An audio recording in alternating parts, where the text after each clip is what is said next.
అధికారుల నిర్లక్ష్యంతోనే పెద్దవాగు ప్రాజెక్టుకు గండి పడిందని మంత్రి పొంగులేటి శ్రీనివాసరెడ్డి తెలిపారు. భద్రాద్రి కొత్తగూడెం జిల్లా అశ్వారావుపేట మండలంలో పెద్దవాగు ప్రాజెక్టు పరిశీలించిన అనంతరం మంత్రి పొంగులేటి మాట్లాడుతూ సరైన సమయానికి గేట్లు ఎత్తి ఉంటే ఇంతటి ప్రమాదం జరిగేది కాదన్నారు.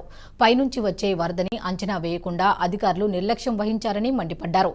నష్టానికి బాధ్యులైన అధికారులకు ఇప్పటికే షోకాజు నోటీసులు ఇచ్చామని, విచారణలో తేలితే వారు శిక్షార్హులు అవుతారని హెచ్చరించారు. నష్టం జరిగిన ప్రతి ఒక్కరిని ప్రభుత్వం ఆదుకుంటారు హామీ ఇచ్చారు. వరద వల్ల నీట మునిగిన ఇళ్లు నష్టపోయిన వారికి ఇందిరమ్మ ఇళ్లను ప్రత్యేకంగా మంజూరు చేస్తామన్నారు.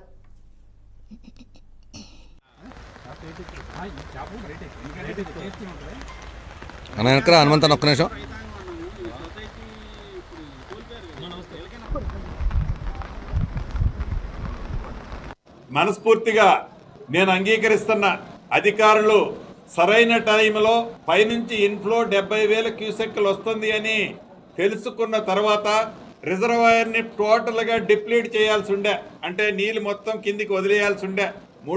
మూడు గేట్లు ఎత్తని కారణంగా వరద సరిగా ఎస్ఎస్ చేసుకొని కారణంగా నష్టం.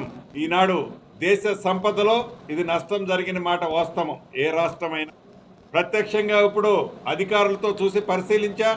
నిన్న తుమ్మల నాగేశ్వరరావు గారు కూడా పరిశీలించినప్పుడు యుద్ధ ప్రాతిపదిక మీద ఈ పంటకి రైతులకి నష్టం కలగకుండా ఉండే విధంగా పూర్తి సమాచారంతో అది రింగ్ బండి ద్వారా నీరు ఇవ్వగలుగుతామా, రింగ్ బండేసి, లేదు వాగు నుంచే డైరెక్ట్ ఒక ఫీడర్ కెనాల్ తీసుకొని ఈ ఉన్న స్లూయిస్ కలిపి రైతులకు నీళ్ళు ఇవ్వచ్చా, సాధ్యాసాధ్యాలు పరిశీలించి ఫుల్ డీటెయిల్తో రావాలని వస్తే నీటిపారుదల శాఖ మంత్రి గారితో, అదే రకంగా గౌరవ ముఖ్యమంత్రి గారితో సంప్రదించి పక్క రాష్ట్రమైన ఆంధ్రప్రదేశ్ అధికారులతో అక్కడ ముఖ్యమంత్రి గారితో కూడా మన ముఖ్యమంత్రి గారు మాట్లాడి ఈ పంటకి రైతులకు నష్టం కలగకుండా ఉండే విధంగా తప్పకుండా ఈ ప్రభుత్వం చర్య తీసుకునే దాంట్లో ఎట్టి పరిస్థితుల్లో ఒక్క అడుగు కూడా వెనకడుగేసే ప్రసక్తి లేదు.